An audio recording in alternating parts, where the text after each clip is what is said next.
Hey, what's up, everybody? Welcome back to another Scale Riders podcast episode.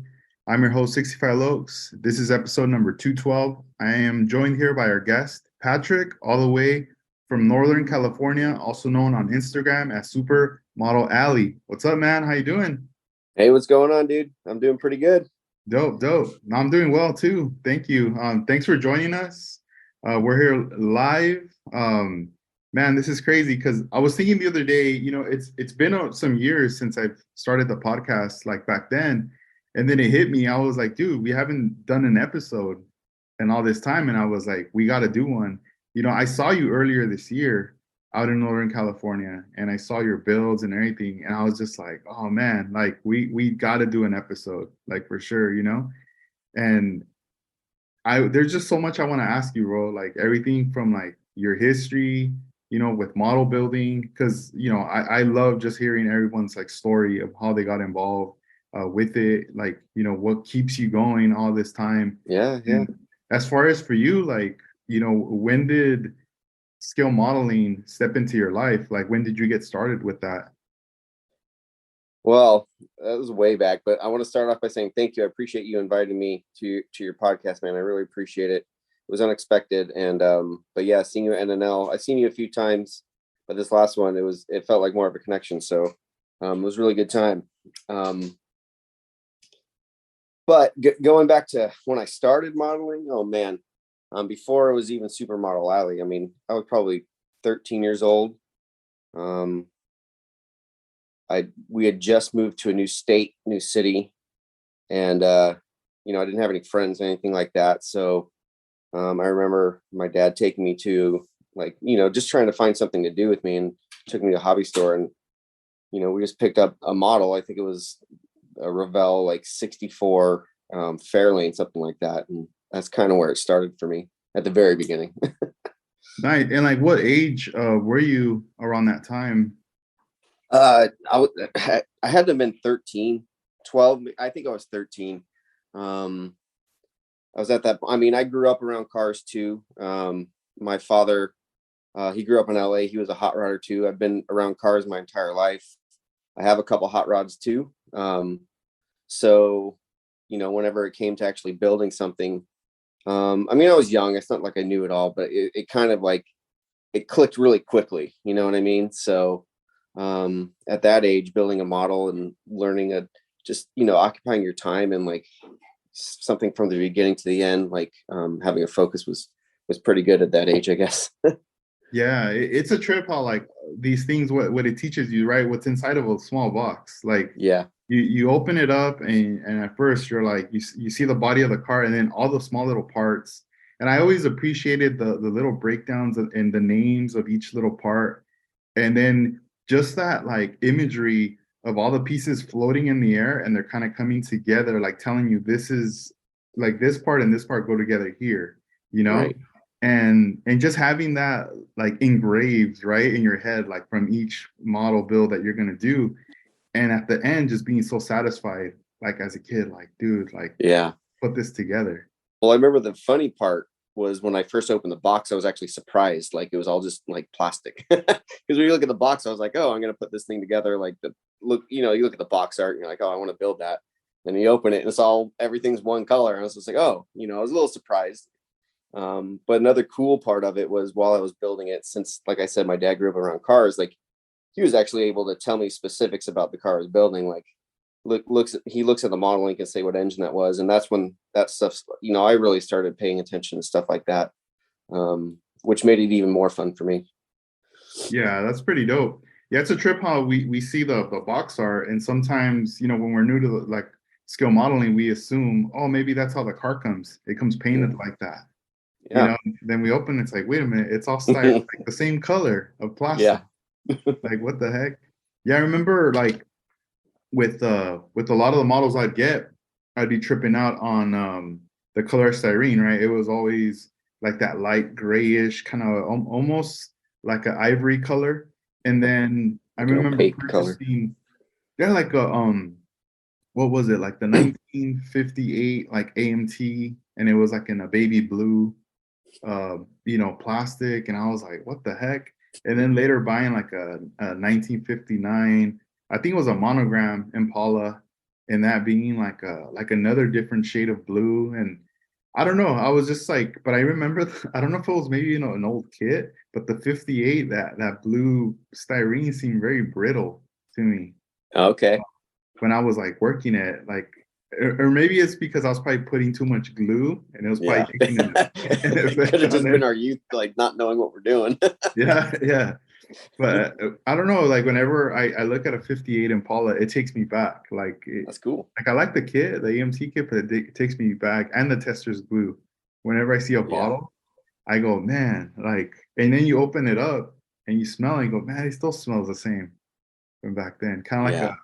I don't know, like a lime or any kind of Yeah. smell. That's what it smelled like. Yeah. I remember Mm, that. It's an yeah, interesting odor. yeah, for real, it's crazy.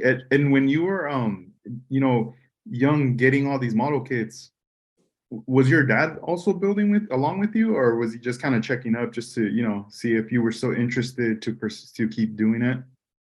Yeah. No, he didn't build with me. He just kind of encouraged me. Um, I think his grand scheme of things wanted to just get me into cars, which he did. Nice. Um, but at the same time, like, yeah, it was a part of it where, as a kid, you need to have something to do. I think that was probably a big part of it for my dad too. Like he probably could tell that, we just moved, like we moved to Virginia. So we lived here in California and we moved across the country. Dang. And I mean, obvious to say, like I didn't know anybody. So it's just, you see your kid, I would only imagine, because I have kids now, like you want to give them something, like find an interest, like just anything. And, he knew cars. So maybe that was what it was for him. It's like, oh, I know cars too. Maybe this is something my boy can get into, which I did. And I'm glad I did because, I picked it up again and there's no looking back, I guess. Yeah, that's crazy. And when you were the types of models, like what style, mostly cars, were you kind of pursuing at that time that you were like, you're staring at the wall of all the cars, and you're just like, this is the one, like I want this one next. Well, the one after the Fairlane was the 69 Camaro Z28. So, I mean, growing up, it's been muscle cars, hot rods. So even now that's a big part of my interest, but back then that was my only interest. It was, muscle cars, because growing up, my dad had quite a few old cars. And it becomes the cars you want to build, right? Just kind of maybe cooler, maybe nicer, painted differently, bigger engines, whatever it might be. But yeah, it started out with muscle cars basically. Nice. And do you still have any of those builds to this day that you I built have back? both of them. What? They're the two surviving models I have, is my So, old Camaro and the Ford Fairlane. do you have them in front of you? I don't, but I can go Okay, get okay. them. All right. Yeah, I mean, we got to see these. And in a bit, Yeah, we'll yeah, check yeah. them out. I'm Sure. curious. I want to check them out. That's dope, man. Okay. That's crazy. Is it trying to trip you out though that you still have them after all these years? Well, it's funny you talk about taking me back. I was looking at them today because, I was trying to prepare for talking with you today, and that's a part of it. Is we build these models, at least I do, and it's a progression. Like every one that you build is hopefully better. I mean, it's not always better, and I don't know if that's the goal, but at the end of the day, it's interesting to look back. Even the ones I started, like 5 years ago, I can tell a difference in my skill set. So I guess it's important to have them, just to kind of remember what you were doing before and what you've done differently, but also I guess just a comparison. I mean, it's pretty cool though. I mean, I think back then, I think the biggest thing I realized was flat paints were awesome for bodies because you could brush paint them and it wouldn't leave brush marks. I Yeah. remember the first time I tried to paint a body with glossy paint, I was like, I want this color. And it looked horrible because it was just pretty much, and I mean, this was what I was 13. So like early 90s. And we didn't have references. I didn't have references. There wasn't an internet. There wasn't some place for me to go to be like, hey, this is what you're supposed to do. So, you see the what they offer at the store, and you buy the paints and whatnot, which is mainly the little tester, little, they still have them now. the glass jars, and you just paint. And then I realized, oh, flat paint, it comes out even and when it dries. So both those cars are pretty much flat colors. That's cool. Yeah, you're right about, when you're trying to paint with a brush with gloss and then everything, you can see all the lines of Yeah. everything. Yeah, And when you're dry brushing, it's like totally a different vibe right there. for sure. That's a trip. So, from that, you feel like you've learned like to, let's say, because we always run into a mistake, right? When we're doing a build, like we're always gonna run into something. Sometimes it's like you just have to, I guess, let it be and like let it stay. Yeah. You'll learn on that next build. And when you do that side comparison, you look at that old one and like, all right, I messed up right here, but it's all good. Like, look at this new one now. I didn't run into that this time around. Yeah, for sure. I mean, that happens. I want to say almost on every build, but there's also always another mistake. I feel I'm not building show cars. I try to really do it for fun. I have a family, so I can't spend all my time doing this part of my passion. But at the same time, I want to make it as good as I can make it. But I feel like flaws come with the territory, and at least how I build or what I build. Yeah, no, it happens. Like when do you feel like you felt comfortable, like where you felt like, all right, I really like the style of building that I'm doing now. Like it's almost like stress starts to go away because now you're going through the build, you know what to do next, you know? Yeah. When do you feel like where you started to feel a little bit more like, all right, cool, like comfortable with it?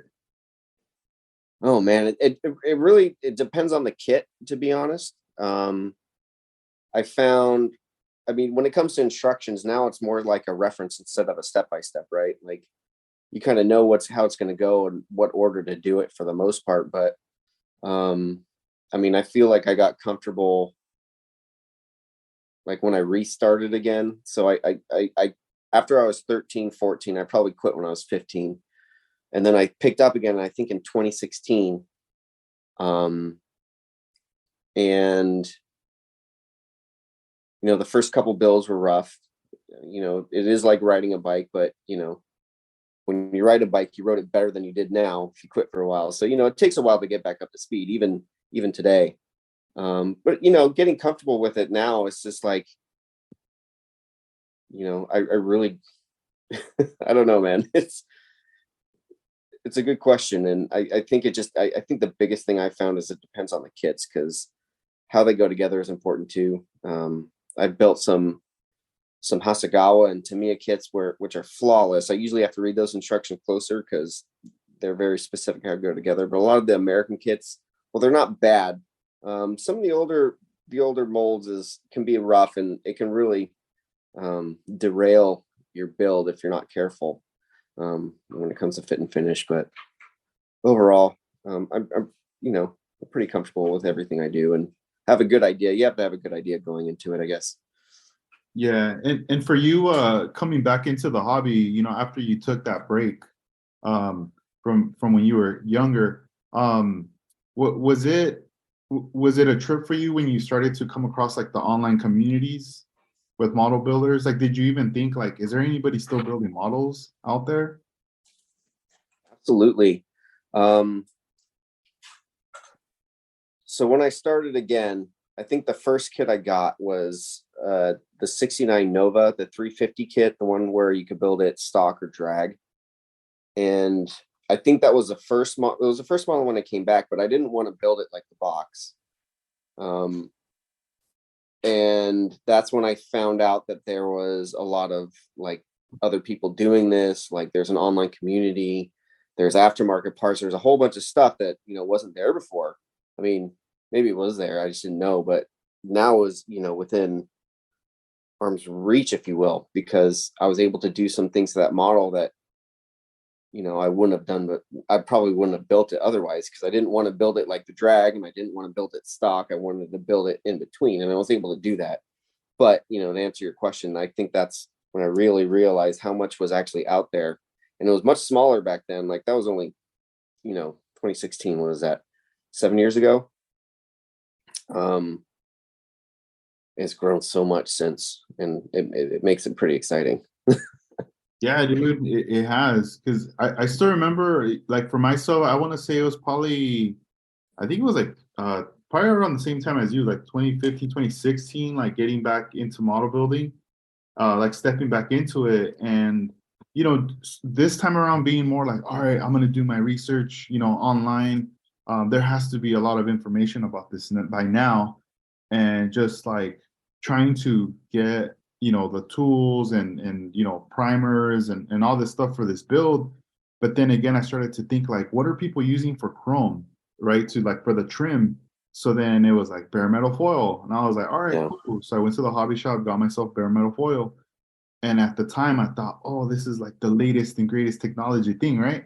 But then again, I end up going to like a model show in the future, like later, and I bought an old Scale Auto magazine, right? And I'm from like the 90s, and I'm flipping through it. And then I yeah. see ads for bare metal foil. And There I it was is. like, how did I not know? Yeah, I mean, I didn't even know the magazine existed first. So I was like, yeah, for sure. for Like this sure. stuff Yeah, was there, but it was like hidden from me. Like I would have never known as a kid. I get that. And like, as a kid, I'm over here putting tape and everything using like spray paint or a marker to do the silver lines. And then you take it off and everything's all like dripping down. And I'm like, man, I can never get those chrome lines like perfect on the Yeah, trim on the cars, And it wasn't until then when I jumped back into it that I'm like, all right, cool. Now that I could apply this, how do I cut it now? And then using X-Acto blades, and then later learning about like, no, you need like a scalpel and a yeah, scalpel blade. And I don't know, it's just a trip how that's what I guess the excitement kicks in when you start learning like about like these new things, right? Like techniques and whatnot that are out there too to apply to the model. yeah. Man, that's cool. Um, yeah, and I think the big part of that was like learning how to paint, like spray paint. Like I had no clue. And you think like, oh, you just get spray paint and you paint it, but there's definitely a technique to it. And um, I had to look it up. Like I'm a planner, so it took me a while before I had the confidence just to even paint a car because I had no idea how to do it, and I didn't want it to look, you know, it didn't have. I mean, I wasn't trying to make art, but it was at the same time like you have a picture of what you want, and I was like, there's no way I can do that right now. So and there was stuff online that helped me, like when it came to doing that. So that was a big part of me picking this back up too, was referencing a lot of the things that I've built on for even today. Man, that's cool. And as far as like shows, when did you start attending like your first model shows? When you started to see like other people's builds? So the first show I went to, and this actually ties into the people. I mean, I'm basically on Instagram. That's the only social media platform I use for models. And the first show I went to was how I met my buddy, Alex Ramirez, Yeah. Aljandis. Hmm. I think that's how you pronounce his username. He was hosting a show in Hayward, which is close to Oakland, and I was just up there with my family for a car show. And on the side of it, there was just this room, and there was models. Like people were posting up models. I was like, oh, and I had just recently, like, I built a couple models. I wasn't really super into it, but I was getting into it, and I was walking around and seeing other people's build, and I was just like amazed, I guess is the best word to put it, because I was amazed. Like, first of all, how people were building. Secondly, there were so many different styles of cars, and thirdly, like the different stuff that you can do to them. So that's when I met Alex, and the first show I went to was his second year running that show. He doesn't run it anymore, but the next year they did it, and it was the first time I entered any cars. And it was exciting. The anticipation for it was pretty high because, you're around other people who are doing this, but you don't know any of them, but it's like a common ground. So that's kind of a part of the community, I guess. But yeah, that's when I first kind of got into it. Oh, that's pretty cool, man. Yeah. That's crazy. And from then at that show, that's pretty much where you met Alex, or did you meet him before that show? I met him. So I met him. not the show that I attended, but the one before. Like, I met him there. Like he Alex is the nicest guy. He's the type of guy who talk to anybody, and I think that's why I connect with him, because I feel similar when I meet people. Like, I don't care where you come from or what you look like. You're Mhm. building models too, and it's pretty cool whether it looks like my builds or not. Don't matter. You put in the time and you know what it takes to build something, and that's kind of, the connection I had with him. And then, going to the second year that he ran it, like, actually it might have been the first year he ran it, doesn't matter, but like, it was just like feeling part of something. And that was like when him and I really started becoming friends and talking more. It's also where it was the first time I made other friends too. um, a guy I met there, he introduced himself to me. His name was Steve Hinson. May he rest in peace. He came up and talked to me about my cars just randomly. He's like, "Hey, I like your cars," and I was like, "Oh, well, thank you. Like, who are you?" And he's like, "Oh, I'm Oh, that's Steve. Blah blah cool. blah." And I created a relationship even with that guy, and it turned out that Steve was the guy who started the NNL, and that's kind of interesting to me. Is like, I bet you that's how a lot of people meet. It could have Mhm. been anybody, and he was just one of those guys who was just at a model car show as I was. Like, he heard about it, he'd never been to one, and so we just got to talking. He was like, "Yeah, it's pretty cool. It was small, but it was fun. There's something to Mhm. do," and I think that's what a lot of us just want to do sometimes. Just hang out and look at model cars. Yeah, yeah. No, that's cool. Yeah, because I from Instagram I see, whenever Alex posts about like the what was it, like the coffee and model cars, like the meats, And right? pizza, yeah, Yeah, the pizza and like, I see you come out also, Matt will bust yeah, out his builds too, and I'm pretty sure Luis, he goes by LXC models. yeah, I He's do. out there. I don't know, I think he's in Tracy, California, I want to say, but he's in Yeah, the well, northern part. And I mean, I know I feel like all you guys are up there, but you guys are repping, and you guys get together when you guys can, and I think that's pretty really dope.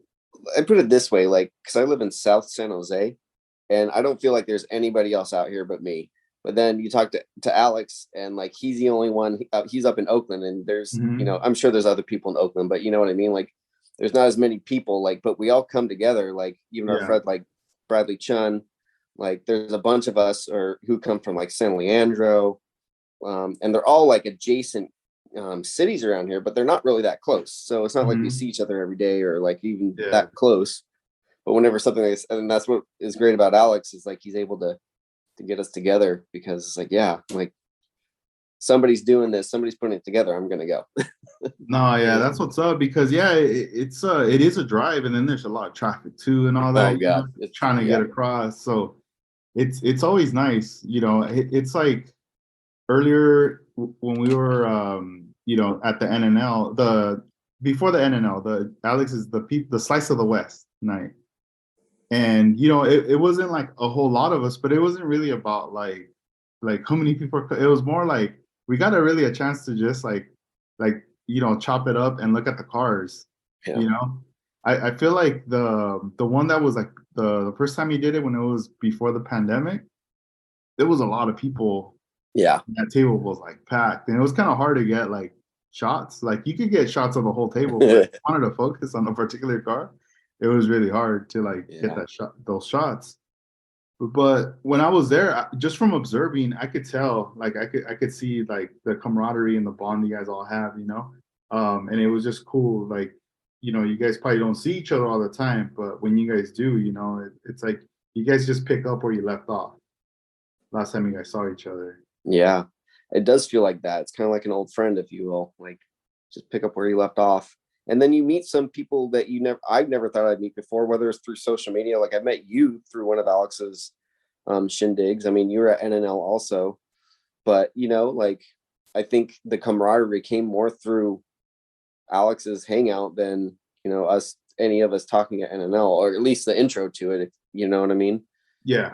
So those things are important, as being part of the community. I met um, so Grant Dale, may he rest in peace as well. Like, we used to talk all the time on social media, which I know he did with a lot of people because he was just a great dude. but that was where I got to meet him. He came out to NNL, but the first time I met him was at Alex's hangout, and it Yeah, was like the best freaking time.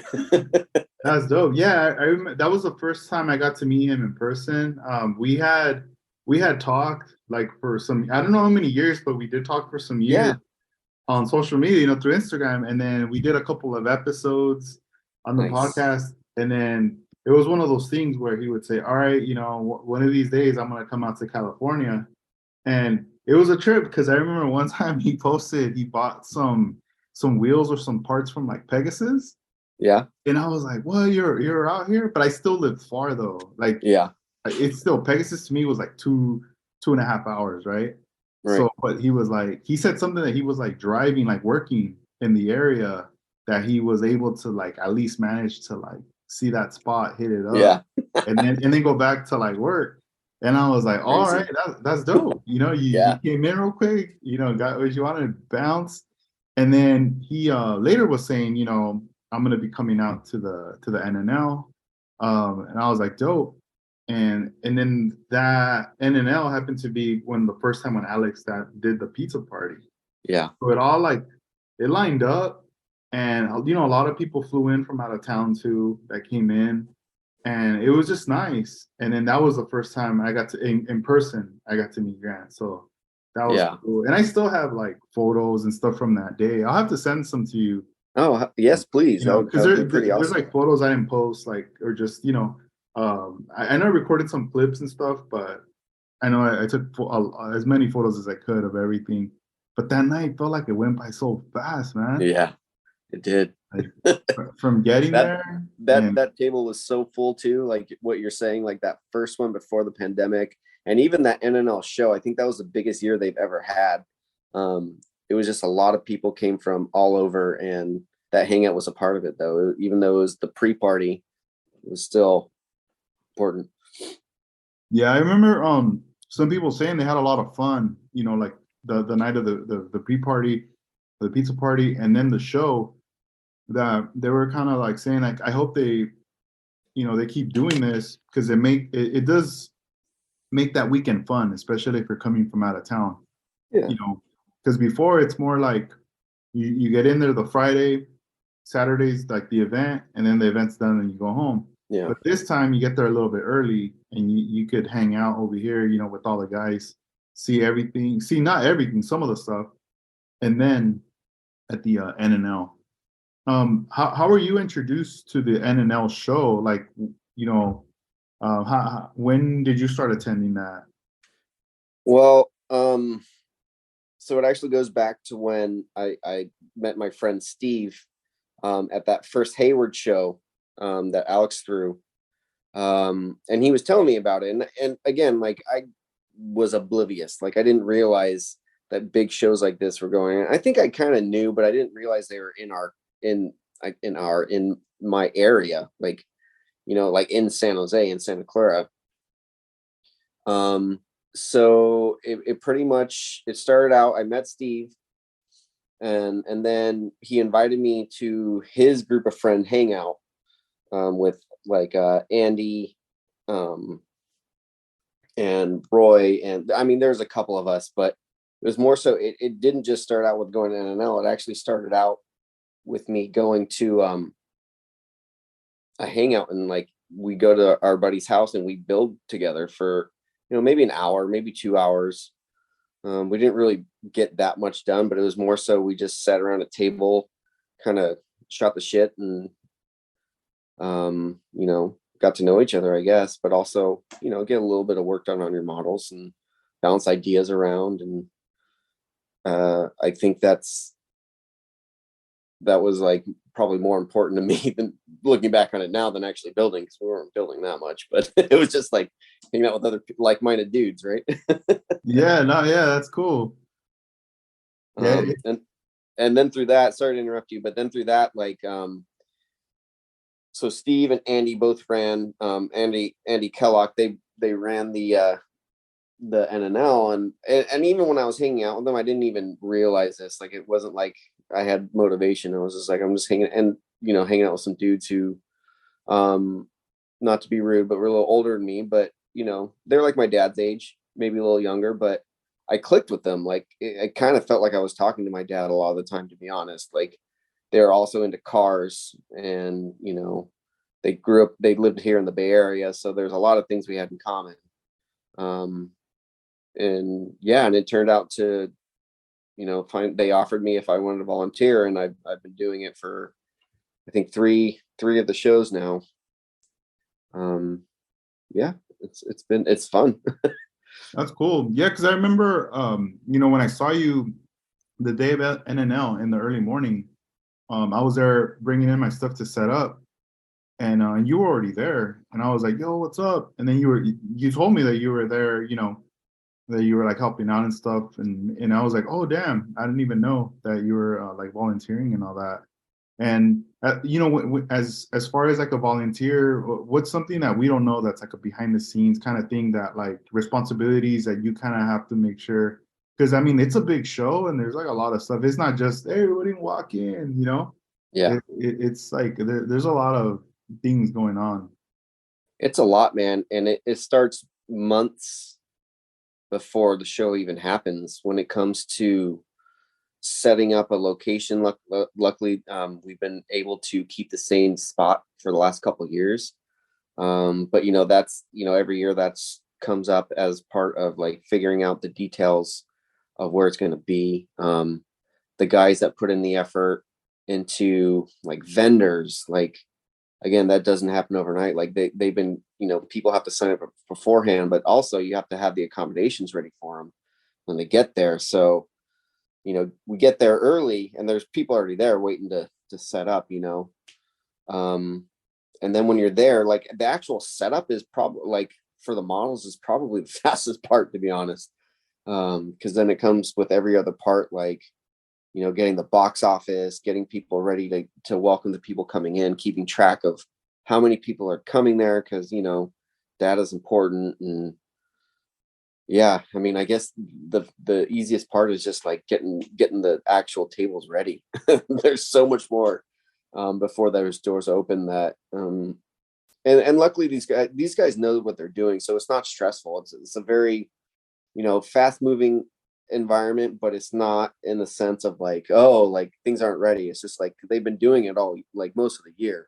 So the actuality of it running is pretty, like it's pretty clockwork, which is pretty cool to see, because it's a pretty big show. There's a lot of people who show up, and even after the pandemic, it hasn't really come back 100%. But hopefully next year will be like the year.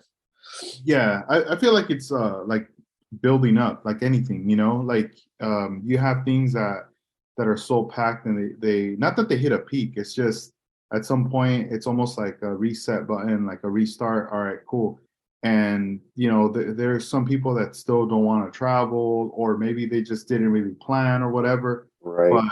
with anything, I feel like even just this year alone, people are getting back into the routine of things of what they used to do back then, and it's almost like already planning for the next year or whatever. Like if we can do it this year, we'll do it next year, and yeah, I do feel like more people will definitely be attending for sure Yeah, and I next. think a part of it with the pandemic, because it was closed down for I think two years. Whenever things kind of opened back up, they just ran it like the summer. So last summer they had an NNL, which is normally in every like January, February of every year. But last summer they ran it because it'd been closed for so long. But then technically, when we did it again in the end of January, there was only like 6 months break. So I think you also caught in the middle of the people who maybe traveled in June. They're like, I'm not going back in February again for another show, or vice versa. Like people are only going to come in this one and they didn't go in June. So the both of the shows, like they were good turnouts. They weren't duds or anything like that. But at the same time, the full effect of right before the pandemic. Yeah, hopefully that's what I mean. Like hopefully next year is a year, because hopefully that gets that cycle of like, we've gotten through this, so we have a full year of the break for people to come back. And it could just be the time of year for people too. Like they might have stuff going on during the summer. I don't know. There could be there's a lot of different factors, but hopefully. Yeah, no, that makes sense. I didn't even think about it, about the months, what you just said. That makes Yeah, sense. That does play a factor, I feel like. But having that year now, like a year break right. from January now to the next year, that's enough time to make you want to go back. Like, Yes, I feel like for absolutely. those that were able to go, like with the 6 months to both shows, that's like, man, I'm being spoiled right now. Especially if you're local, you're like, Yeah, I agree. I'm gonna go to both of them. No, that's cool. One of the cars you brought out the Friday night, bro, that I was like, man, I couldn't stop staring at it. Was that Hasegawa, the Skyline, dude? You gotta show us that one. Yeah, Um, man. yeah, let's bring it out. Let's show it for the viewers. Sex. Here we go. Sorry, I'm at my workbench here, so don't mind this mess over here. Um, let's get some better light on it. Start with that one. Does that look all right? Yeah, yeah, it looks good. So tell us about this build. How long did it take you from start to completion? So this was a Hasegawa kit. Man, to be honest, I think it maybe took me a month and a half. There's a couple factors that tie it into that. The biggest one is like I haven't really up until the last 6 months, I haven't been building a lot. Whether it's due to lack of motivation or whatnot. This was the first kit I picked up and built from start to finish in probably a year and a half. So when I was into it, like I started going through it and I realized how nice of a kit this thing was. I mean, when it comes to fit and finish, like it's probably one of the best kits I put together. It was seamless, everything. The instructions were super clear. Um, what you see is basically like it's basically box stock, man. Like the only thing I changed were the wheels and tires. Yeah, and I tinted the windows. This was how cool and how awesome this kit was that it came out as it did. Man, that thing is so nice because this is a new kit from Hasegawa. Um, I had never seen before. When I saw the solicitations for this kit, I was excited. Just everything that they were showing behind this kit, and I was thinking, man, I hope to get my hands on this one of these days in the future when it comes out to build one. And when we're at the show, I saw yours, and I was like, man, just staring at it in person was like so cool, just to see it there. Thank you, man. Yeah, what would you say was like one of your favorite parts out of the build? Um, Honestly, when I was putting on like this rear panel, because these things came in so many parts, like you can really detail this kit. Like the grill, I don't know if I can really show it to you, but the grill came in like at least two pieces, which is not common, at least from what I've built. So I was able to paint. You can see the difference in colors from the surrounds around the headlights, which is like a steel color, to the flat back, to even the emblems were parts, man. Like these aren't just decals, like they were literal parts that you can glue onto the grill. The tail lights were another awesome part. Like this one tail light, they came with like those what is it called, where it's metal and it sticks on with the glue. You can see on the center. And then the chrome around it was a separate part apart from the actual taillight. And then there's another piece behind the taillight to give it the reflection. And then there's the panel. I mean, it was just fun. I mean, it was just fun. Like I had to take my time with it. Because when you're working with that much detail, you can easily screw things up. But even with the instructions, like being very clear on what colors you should use. I mean, you can paint whatever you want, but there's a lot of variations of colors throughout this build as well. Even the fender flares came out separate. Those stressed me out the most because I had to paint them and then glue them on. And there's two of the biggest things that I worry about when I build is getting glue either on the windshield when installing them, or same thing with the paint, especially when you're putting on gluing parts to like already painted bodies, but I was able to do it because everything fits so well. Um, it just makes it that much more fun. It made me want to keep building. I didn't, I guess that's the best way to put it. Man, this is so cool, man. I really like that you're sharing that information regarding the parts. I didn't know that there's, a lot of those parts that are separated that you can detail and then put together. Yes.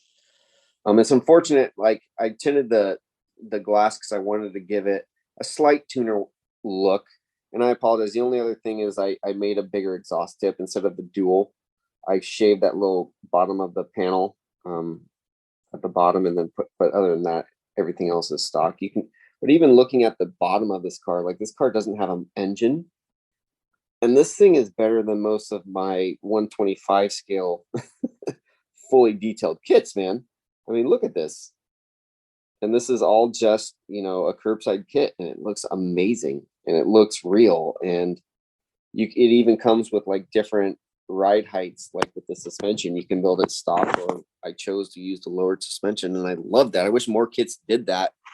It would save us from having to chop up parts to give it the look that we want. And this one it made it easy. Like I said, I got these zoom on wheels. I got some 4-lug wheels that kind of fit the era, but not stock. I mean, obviously, because I wasn't trying to build an original looking GTR. But I did want to give it like that kind of slight custom look that, maybe someone from Japan, if they wanted to build a replica of it, but they didn't have to worry about it being original, maybe this is what it would look like, Yeah. You mentioned about the fender flares that, you had to paint them first and then you had to glue them on. What kind of glue did you end up using to attach the fenders Well, inside? I did end up using a CA glue.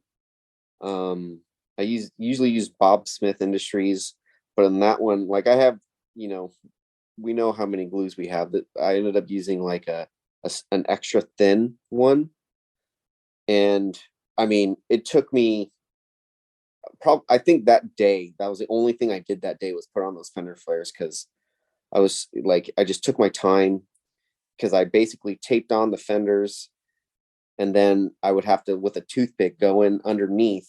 I went in before the wheels were on, go in underneath where the joint was and just barely touch it with the glue. And luckily the stuff dries really quick, the super thin glue.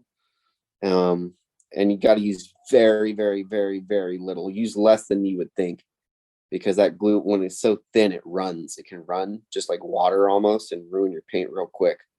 So it's really stressful. I think next time I might use like white glue, because that stuff's much easier to clean. It doesn't damage paint. But I think I like this because it's a little bit more sturdy. But it was stressful. It was probably the most stressful part of this build, was putting on those fender flares. Man, that's cool. What other? I see a couple cars in the background. Um, Yeah. which of the next you want to show us? Well, I guess I won't say these are my favorites, because the next one's always my favorites. But I just recently finished this 442. But I really like this car because not only the color, it's an actual paint color that came out in 1971. It's called Bittersweet. It's probably one of my most favorite parts. But also, I put on this. I gave it more of a resto mod look with these wheels from Z-Force Model Works. I think that just makes me love this car so much, with the stance and the wheels and tires. I think that's probably one of my favorite parts of this, and those big brakes. But then and this is what I love about full detail kits, is I put in an LS swap, which can be fun, but I painted the block like the original blue color. So I and the air cleaner, the idea here is to make it kind of look traditional. I mean, if you know your engines, you know your engines, but like the whole idea is to make it kind of be like, oh, what is that? And it's just a high performance machine, I guess, is what I wanted to build. Man, that's nice, bro. That build there, this is one of your latest builds. Did it take you long to do? Yeah, this one probably took me, I don't know, 2 months. I had some. I don't want to say I had some issues with the paints, but the paint gave me a little bit of trouble in the sense of I normally like to use Tamiya paints. They lay down super smooth, and like a lot of the model paints work great. But I found this automotive paint that I really like their colors. Um, I guess the best way to put it is I'm not as good at using those paints. It is different. So it took me a while to fix this and make it look decent. I had to do a couple decals on the hood because I guess I didn't give it enough time in between coats and clear coat, which I normally do fine. Like I've been doing it for a while, but it turned out this paint's different. But I eventually got it, and I think it came out decent. No, it looks nice. And then the wheels too. You were saying Z Force. Yeah, I love these wheels. They're some weld wheels, big inch, wide tires. Um, sorry if That's that's not a dope. good picture. Small. I think they're uh, in the front are 18s, in the back are 20s. Um, really cool. Really, it's like a two-piece wheel too, so I was able to detail them with the black and the silver. Um, I didn't go for much chrome, really any chrome on this car. I went more for like a silver, a gloss silver look. Even painted the trim on it to kind of match it. So that took me some time. Like all this trim, I had to tape off and paint. I didn't put on the wing, which normally the 442s come with, because again, I like to make my models a little different, and I wasn't trying to build anything original, and I liked it without the wing. That's just my style. I usually like things that go fast and aren't as pretty, but this one's kind of pretty. Yeah, that's pretty dope, man. I like it. Yeah, it's a trip about the trim. I remember the first time having to paint like black trim on a Yeah. car, and I Uh-huh. was like, I was talking to George, Vision 124. I'm like Yeah. consulting him. Hey, how do I do this? And he's all like, you have to like backmask the whole car and just leave, those areas and that he's like first clear coat your car and everything, and then when you're gonna go back and do this, you gotta backmask it Yeah. and then hit it with like a flat paint color. And I went ahead and did that. And then he's like, in case if like you go over, like some of the paint goes in, the good thing about if it's clear coated, you could always wipe that off. Yes. Yes. And I was like, all right, cool.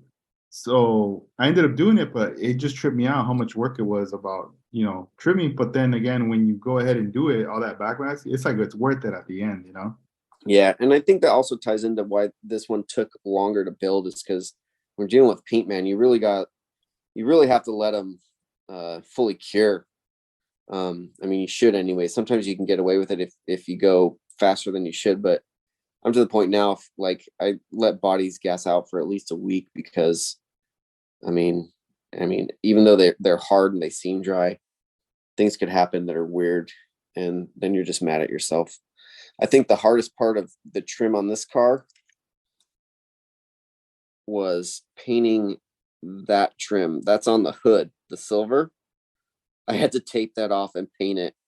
And that was pretty stressful. And it doesn't seem like much, but since it's not a separate part and it ties into the grill itself. If you don't do it, I mean, it's probably still look good, but I wanted it to look real good. So see how it becomes a square. I think that was probably the tedious part of painting this, because whenever something that small, there's barely any real like panel line either. So I don't know. It was Yeah, hard. it's almost like you could even have to scribe in your own panel line, huh? Yeah, To and make I it like tried that even, and I stick had to out. stop because like it's so shallow. I was just worried about scratching the whole plastic, and because that can happen. Like half the Mhm. time when I scrap my cars, I usually end up going back and having to super glue like some scratches because, my hand slip or whatever it might be. So yeah, that one I went for it, but luckily it turned out pretty good. Yeah, no, that's dope, man. And those are the type of details like I like to put in my cars. Mhm. I mean, sometimes it's fun. Like I like to make them unique, but when it comes to fit and finish, like stuff like that matters to me. I notice that in other people's cars too. I can tell when people take that time to do a certain thing, especially if I've already built the model. Um, but those are one of the things like when you buy the kit, you don't think about, and then you get to that point, you're like, wait a second, you put the hood on, and you Mhm. realize the trim isn't painted, and you're like, oh man, I gotta paint that. Yeah. Is this a model you would definitely build again in the future? Yeah, it was actually a decent kit. I believe I know it's an older kit, but I think the body's new. But all the other parts in it are not new. Even the engine, the actual stock engine was really cool. I actually built it and painted it because I liked it so much. So I wanted to look like, hey, this guy pulled out a perfectly good 455 big block to put in an LS. But it was a good kit. Fit and finish it felt older, if you know what I mean, but it wasn't bad. Yeah, I really like the way the hood just sits, like when you fit it in Yeah. and everything, even after paint and clear, it just fits nice. Yes, that's a big thing too. Something I've ran into many times. If you don't pay attention to clearances, man, like I've had too many hoods ruin my paint jobs because you think Hmm. they're going to fit and they don't, and then they take a little chip out with them. Yeah, yeah. I've had the issue with some builds recently where I put too much clear Yeah, and and then the windows don't fit, and I'm just like, right. dang.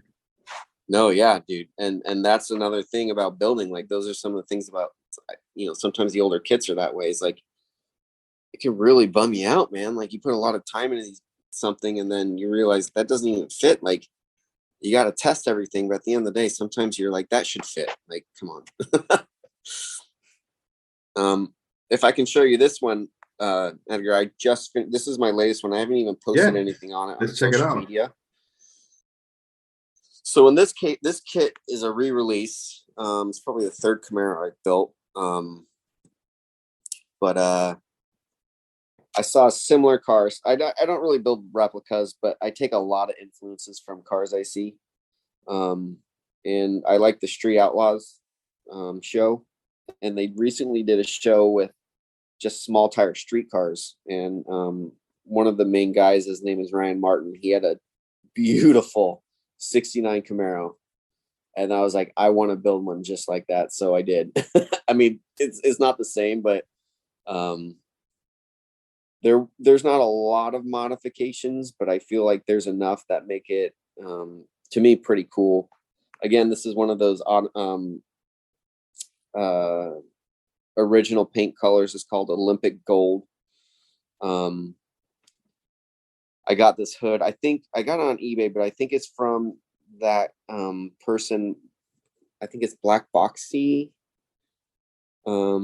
He makes like resin parts, and this hood is like it's so fitting for this car. I also bought these wheels online to give kind of like the look of like that's a big look in street cars these days, like the big front wheel and the smaller tire wheel in the back, but the big tire. So it's nothing crazy, but this is like what I really like to build. I like to look something that looks pretty good, but it's more about the go than show. So I built like a big block in here. This is my favorite part of it. With a tunnel ram with fuel injection, um, which I kind of had to steal some parts. It has like some control modules, so it's kind of like a modern take on an old car. Um, and again, I just finished this one. Everything else about it is pretty basic. I kind of made it. I gave it the stripes and the look and the badging of like an original, 396 big block, but it's not. Damn, that's crazy, man. I'm tripping out. I like the hood. So that you said it was Black Box that designed that? Yeah, I bought on eBay and I don't remember the name, but whenever I've seen his work and I look at these, like they're they seem identical to me. So if I misspeak, I apologize, but I'm pretty sure it was his design. So this is like a resin hood. This thing fits better than the stock hood. It took a little bit of work to get to sand it like smooth because we know how resin can be. But Mhm. that being said, it's a great piece. It's not anything like out of the ordinary. But the fit of it seriously fits better than the stock hood. It was But meant to be. it's got like a wider, the cowl itself is wider than the stock one, and it's not super high, but it's obviously tall enough to fit that big ass intake manifold. I also got I got a chassis on eBay where it has the bigger fender wheels to fit the big tires, and then obviously I put a fuel cell in there to make it kind of cool, kind of racy. Man, that's dope. I like the fuel cell. I was gonna say, Yeah, is that what it is? That's dope. yeah. That's a nice detail you added right there. Man. Thanks, man. So so you saw a car just like that, the replica, um, earlier Yeah. this year? What's that? You saw that car earlier this year? Yes. It was on Street Outlaws. It's a show. It's a race, like street race show. Hmm. Well, it's a lot of racing on the track, but there's this one season where they're doing it solely like more like real street cars and really race cars. I mean, obviously they're racing them. But his car was a little different color. Um, there's some differences. Again, it's not a perfect replica, but looking at that car, like it makes me think like, man, if I could build a street race car, I'd build it like his. So that's what I did here. Yeah, I like the lines on the side, like how it shoots down, how you got Yeah, the black lines and then they just shoot down. That looks dope. yeah. It actually turned out. Yeah, it turned out pretty good. Again, my builds aren't perfect, but it turned out pretty good. And you can see even like I forget. I'm sorry, I forget the name of the person who made these wheels and tires because I want to give him credit. I'll have to look it up when I post this car on Instagram. But the brakes are beautiful. I mean, everything about it, like it kind of makes the car, to be honest, when it comes to the stance and the look and what I was trying to build. Yeah, I do like the stance a lot on it. It looks nice. It looks mean, bro. Like you Yeah, look this thing, it's this so thing, low. I'm having trouble getting the front of it. this thing's gonna terrorize the Yeah. streets. That's dope, man. Now it looks super dope. And then Thanks, as man. far as like painting, so you're doing all this through airbrush? I have never used an airbrush. Oh dang, so this is all just rattle can? I use rattle can. It looks clean, bro. Thanks, man. I've gotten pretty good at using spray cans. I'm still learning. I definitely don't have it perfect, and I'm pretty sure I have friends who are trying to get me into airbrushing because it's obviously a better tool, I believe, just from what I've seen. So I feel like I have to put in a little bit more work, but when it comes to spraying with an airbrush, it's more so setup. I feel I'll do it one day. But I actually, when it comes to rattle cans, like it does good. And, probably have to put in more work into, I'm still learning, I guess, if you will, about like cutting and sanding and polishing. Like I definitely am not perfect with that yet. And I think I have to put in more work to get the finishes that I'm looking for. Um, but it's working out. I think these two cars look pretty good. These are some of my cleaner cars. I like building cars that are ratty as well, patina, whatever you want to call it. Sometimes those are less stressful because you don't have to Yeah. worry about ruining them. Yeah, as far as like the like when you're done with the build, do you have trouble kind of deciding what's going to be next on the table? Yeah. I've had trouble with motivation for a little while, and recently, like I built these last two cars I've shown you within a so the orange one took me about a month and a half. This gold one I finished within a month. Like I was just moving, and it felt really good. Nice. I mean, obviously, I had all the parts ready, and I didn't do any super major modifications. Um, but yeah, I've been feeling really good about um, the work that I've been doing and building what I want, from the Japanese car to, two different style of American cars. Um, I don't, I think what I've been doing recently is I've had some old builds that have been sitting for a long time that I'm trying to finish. So I found one that I started 4 years ago. I found it. I forgot about it. My wife works from home, and I had some stuff underneath her desk, and I was kind of going through it, and I was like, why did I stop building this car? Because so I'll show you what it is. Like, this is my next one. It's another muscle car. It's the 70 Barracuda, but I had already painted this. Like, I had already done so much work. I need to re-clear it, but I was just like, why did I stop? Like, what was I thinking that I just decided I don't want to do this anymore? Because I had done the interior, I had done the full detail on the motor, and I'm not even a Dodge guy, but this car, or a Plymouth guy, but this car is freaking cool. So, sometimes right now that's kind of the motivation I'm going with. Um, I don't know, man. It really depends.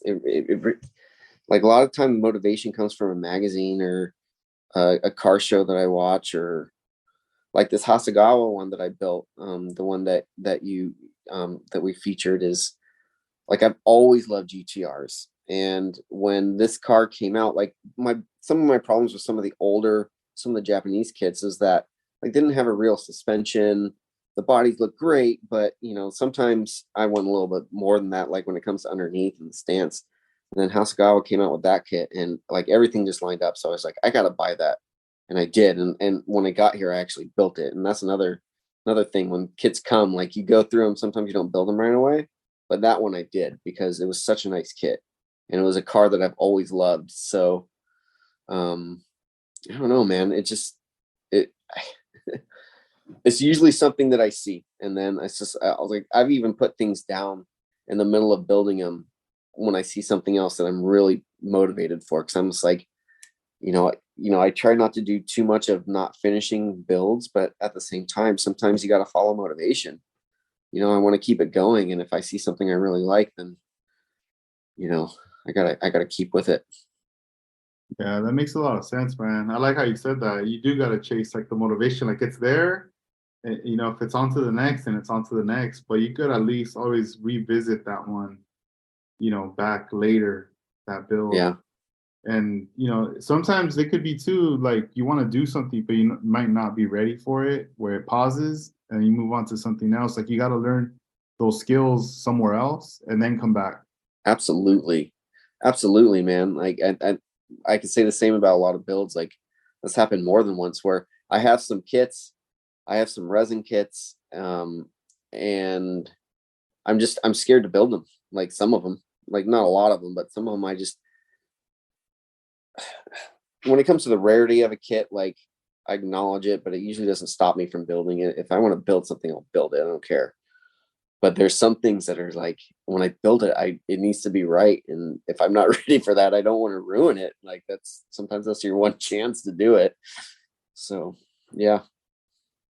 And as far as the stash, do you keep, even though you're working on some kits, do you still keep bringing more and more kits into the fold, as far as collecting, and then to catalog and build in the future? Yeah, I've slowed down a lot, but yes, I do. It was more of a problem before, and I don't say problem as a bad thing. It's very fun collecting kits, and some of the kits I buy just for parts too. Sometimes if I want to build something specific that a manufacturer doesn't make, you gotta kit bash, man. You gotta get the stuff that you need to make it proper. I care more so for function than just the look of it.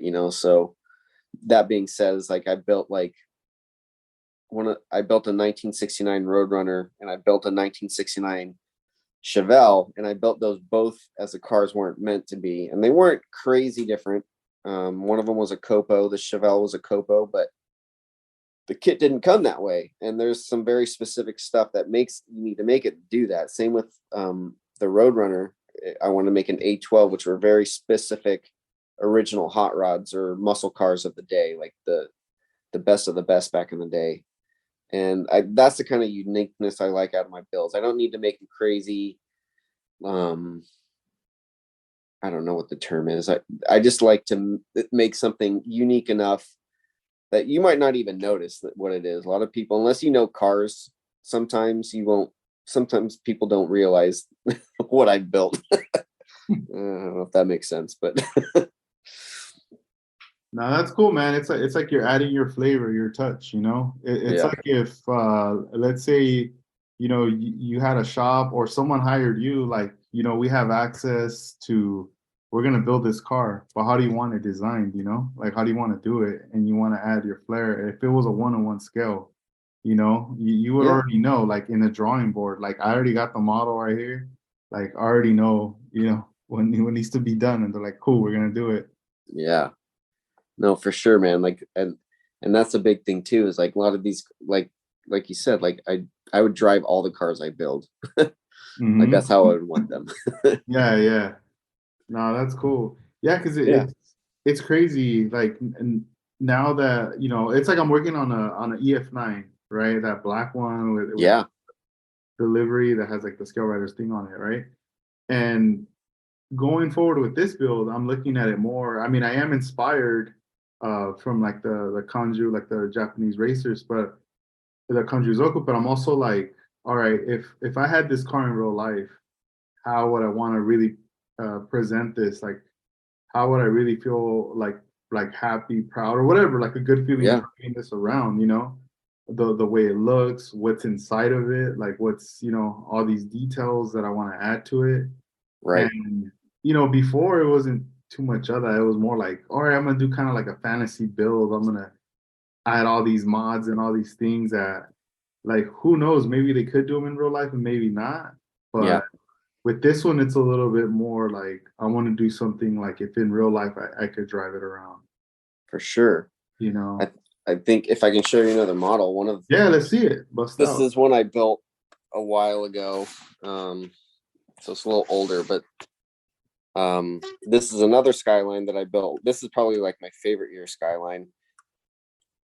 And so when I built it, like I had to wait for the street customs version.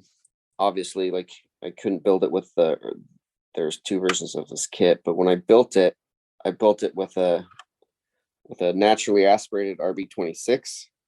And to me, this makes the freaking car. Like I love the car. Like the car is freaking awesome. But for the performance of it for me, like this engine made me want to build this car and I think I saw it somewhere. I think I saw in a magazine or a tuner magazine, like somebody did this. I don't think the color on this car was my best choice, but when it comes to the drivetrain and like the reality of it, like I would love a car like this. Like I don't care. I mean, original is great. Like it shows us where things came from, and they're very important. But also, if I actually had to build a car, like if I want even an old car, like I'd want something like this. I would rather have something that was kind of modern, but not like it looks old, but it still can keep up with the newer cars. And that's another idea I like to put into my builds. To me, this is one of my favorite cars. It turned out pretty decent, but at the same time, it's that one aspect that really makes me love that car is that engine. Yeah, and that's a Tamiya kit, right? Yeah. Hmm. Damn. Yeah, because there's like a couple versions, right? There's the like the custom and then the stock Yes. version. I actually also built the stock custom before I built this. And after I built that one, that's a cool car. Like the originality of it is like that car is Mhm. cool back in the day. Like that car was, the fastest thing you can get out of Japan. And I mean, on the road course, especially, it beat a lot of cars here in America. But now I was just like, but I don't love that car. I love this one. Yeah, I yeah. have the wheels I put on it. Like, I think those are Volk Racing wheels or T37s, maybe. Dang, But that's again, dope, the whole man. point is like, and this is when like another part of like building through the years is learning. One of the big things I've gotten better at is like suspension and like stance. It was really hard at first. I mean, it at the end of the day, it when you learn it, you realize, oh, it's not that hard. But I'd love to make this car lower than it is now back, but I didn't know how to back then. So it's just one of those things. It's still a cool car. It's a cool street car, but yeah, Yeah, that's one of the things that I admire about like building a lot of the Japanese cars is the stance. yeah, Because from building lowrider cars, I feel like you get away with a lot of things. You can like the way of lowering is just you cut a lot of stuff out. You can lower the car. Sometimes suspension isn't even used, yeah, just it's almost like a curbside pretty much, like very static. And, as long as that body is like slammed to the ground and it has some uh-huh, nice wheels, like boom, you're good, right? But right, later I was like, okay, I kind of want to learn how to do it like the proper way, or at least trying to use as many parts as possible that come with the kit, but modifying them. yeah, for Um, sure, and over time, it's like I had to like wrap my head around the suspension. Like, all right, where am I gonna cut? How am I gonna make this to make it make sense? And then when I start to see other people's cars and I see the stance, like I appreciate it a lot, and I go, dang, like I could tell that one, like they probably went through a lot of work in the beginning, but I could tell like through the years, they probably learned that it starts to kind of everything comes together fast, yeah. you know. So you got to plan. You got to plan way farther ahead than I realized. And if you do that, like it's all in the prep, right? Like if you take the time in the beginning, it Yeah, should hopefully work out how you want in the end. I don't know. yeah, dude. Like I recently ordered some wheels from Lowrider Model Car Parts, Gavin, and Yeah, and I got the wheels in, and I'm so happy, bro. I'm like, oh my god, I got these wheels, or they're just so bright, they're chrome, and I have a few lowrider builds that need to be updated with the wheels. So I had hit him up, Gavin, beforehand before I ordered them, just to kind of consult him, like, all right, bro, on my '67 Impala, what do you recommend as far as size? I want to go with straight laced and this and that. So we started going through every car. So he recommended, and I got the wheels in. I started like, like a quick little mock up, like let me put it with the dude. I was like, oh, this is it. Like dude, that's awesome, man. this is That's cool. that's Like like I'm real cars stuff. yeah, and then it's funny because I pulled out the '67 and I took off the wheels it had, the prior ones, right? Took them Hmm. all off, and I'm like, all right, cool. I'm gonna put these new ones on. And then as I take everything off, I'm looking at the bottom, right? And then I'm starting to see like the front suspension, how the way at the time, and I'm talking about like this is 2017, that I go, dang, like I could see some parts where I just cut right through them and I Yeah, just kind of glued it like it's all Frankenstein. yeah, And I put the wheels in and it sat fine. But now with the stuff that I learned, I'm going, all right, when I have the time, I'm gonna go back and revisit that car, and I'm gonna have to like just fix the A arms again and put some new parts in there and then fit these new wheels in, because yeah, I want it to look proper, because if yeah, the wheels are looking dope and stats, and if someone like kind of peeks in, I want it to also look pretty proper in there. yeah. Totally, man. I mean, I think that's a big part of it. But sometimes, man, like I admit there's been some builds where I just fit the wheels on at the end. Because sometimes, I mean, it depends on what you're building. Like everything is dependent. So, I've done something in the past where I glued them on because all I cared about was that one aspect of the car. There's some things you live with. Some of those ones might not make it to a model car show. I don't know. No, But the I same, agree. Yeah, yeah. There's definitely like somewhere it's just you get to a point where you're like, damn, I want it to look this way, but it's gonna be a lot of work and this and that. And then it's like, nah, I'm just like there was this dude on Twitter that I'm following, and he likes to post everything he does to his JDM cards, right? And he just showed how like the bottom piece of the model, how it has the wheel well, yeah, he just cuts the top of the wheel well off, and then he puts like a flat piece of styrene just sticking out, Yeah. and he just glues his wheel on that piece of styrene to have like that stance, like cambered look. The camber. Yeah. Yeah, and then after that, he just pops in the bot and he's like, "Cool, done." And all his friends are commenting like, "Man, I envy you. Like, how do you do it?" Because they're trying to do it, and they say they're having trouble getting that correct camber on each. Yeah. But I think since he's been doing it for a minute, it's already like he just does it, boom, boom, and both all sides look even. Yeah. So I'll have to find the photos, dude, and I'll send them to you too, because Please do. he posts on there, and I'm like, oh, Yeah. that's dope. So yeah, I mean, it's not like a bad thing, you know. It's just like you said, No, it just depends what I you're don't think going so. for and the type of car. Yeah, for sure, man. And that's the cool thing about this community of what we do. I mean, I'd like to say before, like you asked earlier, what did I start with, like types of cars and those muscle cars? And if I'm completely honest, I don't think I started even really appreciating different cars until I started building models, because what it did for me was like, when I build something, I research it, like because I try to make it pretty accurate. It doesn't have to, again, I don't make replicas, but I like to make, if I see something, I will look at pictures over and over, different angles, so I can kind of make it how I think I want it to look. But it also forced me to learn about some of these cars.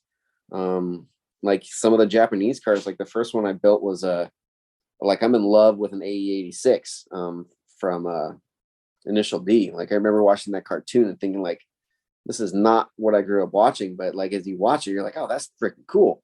So I remember when I saw the Initial D car, the Torino, I was like, I have to have that, and it grew from there. So I mean, I feel like I mainly build hot rods and muscle cars and American cars, but I really do love being able to branch out and build different things because they're just as cool, man. They're just different. But when you really look at them, like there's a reason they were cool in different cultures, or whether it was in America or Japan or whatever other country they came from. Like their cars are cool, man. And I think I like that part the most about building is I really come to appreciate different people's builds, different people's styles. A lot of the NorCal guys like to build lowriders, even like cars that I would like, but I would never build them like that. And I don't diss any of them. In fact, I respect most of them because the stuff they do is amazing. You know, it's just a different aspect of cars, and that's what makes it fun, I guess. I don't know. Yeah, can you show us that Trueno? Yeah. So this one is even older. So, but I loved this car. Was also super fun. It's an 886. I did my best to make it just like the cartoon or the show. It's got the it came with a full, this one actually came with a full detail kit. The headlights open and close. Shoot, sorry, let me open this. And of course I can't open it. Anyway, it comes with like a full detailed engine. I actually want to build another one of these because I haven't built this in so long. I feel like I can do it a lot better now. And these are like the Aoshima kits. I don't know if you ever built one of these, but these cars in general are fun. This kit is super fun. Again, when it comes to fit and finish. Yeah, the little 4-cylinder in this car is amazing. I wish I could open it.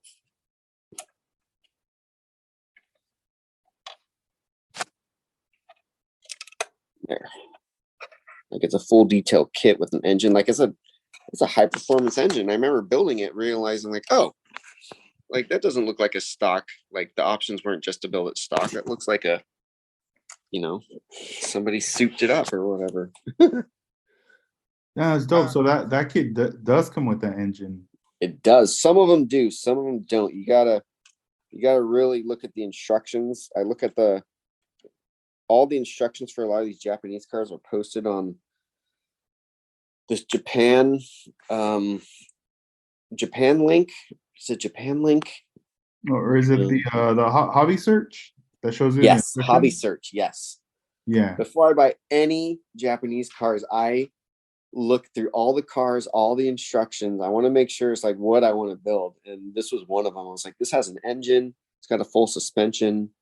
Um, it's got the AGE engine. Like everything about this car is super cool to me. And it's got like individual throttle bodies and these all and header.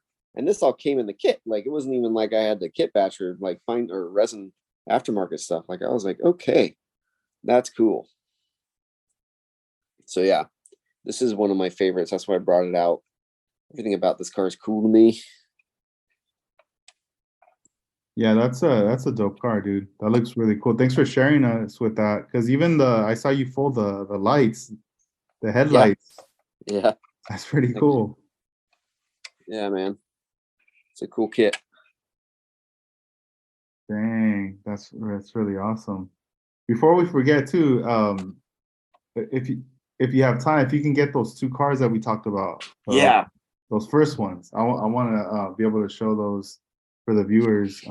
Just let me know when you want to grab them. I'll go grab them if you want to look at that for a second. Yeah, go ahead. Yeah, I just want to shout everybody out that's tuning in right now to the here to the live stream. This is episode 212. We're here with Patrick, also known as Supermodel Alley. If you're just tuning in, for those listening through the audio, make sure you hit the link later when this episode's up, so you can also view the video too that we're recording right now live.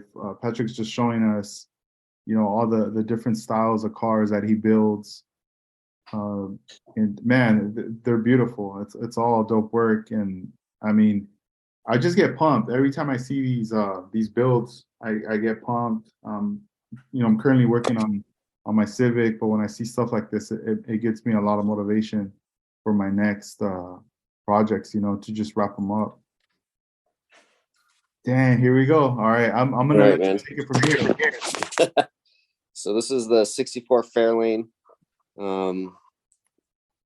Yeah, man, like I pretty much hand painted this whole body. And again, I was surprised. Like if you look at it really close, it's pretty bad. I remember painting. I remember this car was so cool because of the engine, but you can see like how kind of I think I hand painted that. A little shaky hands.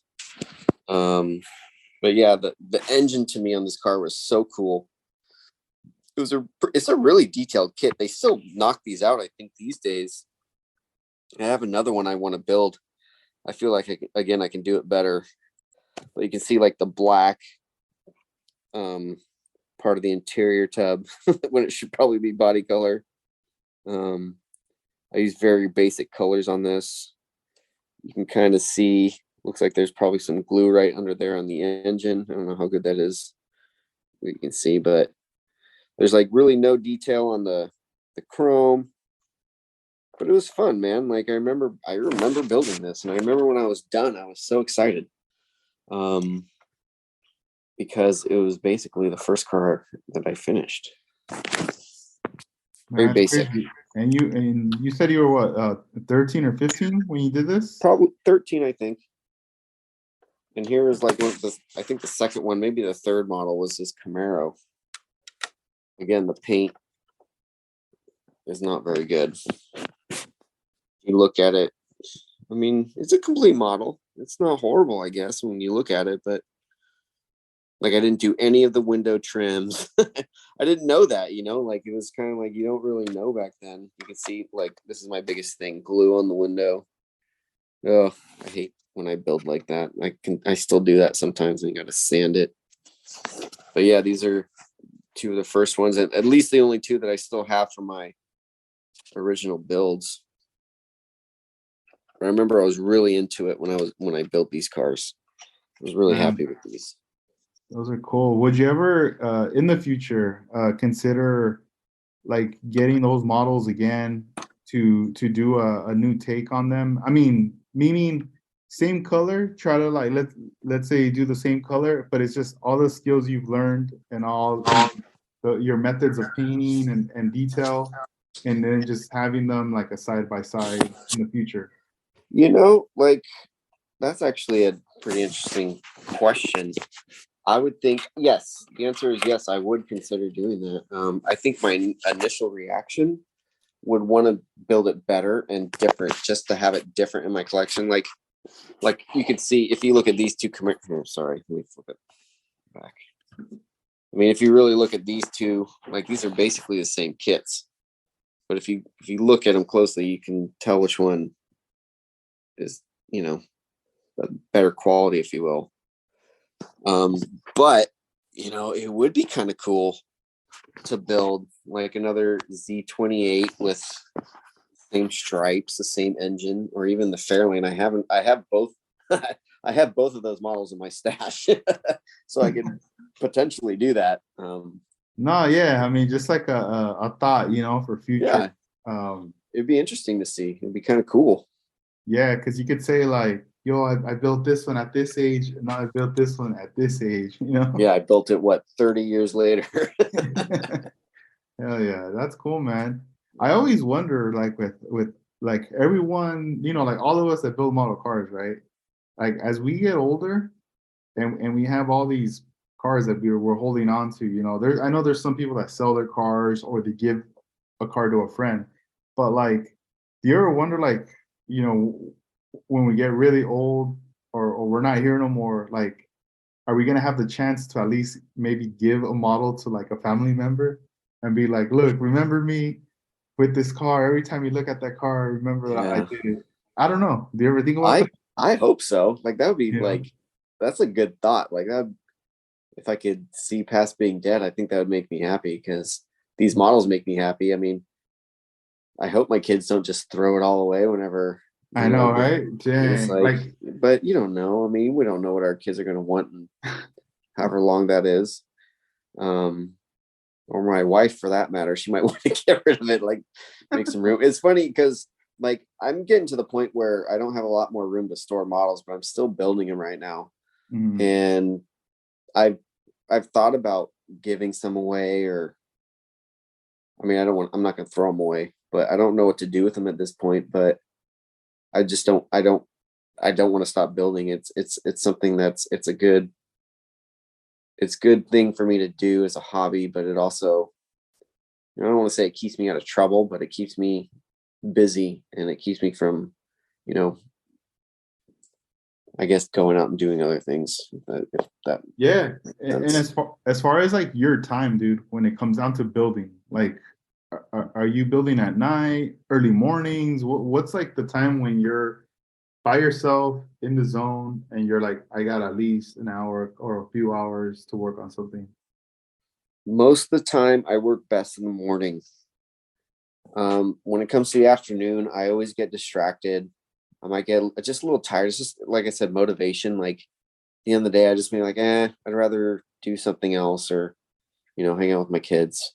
So in the morning, I'm the best because I'm fresh.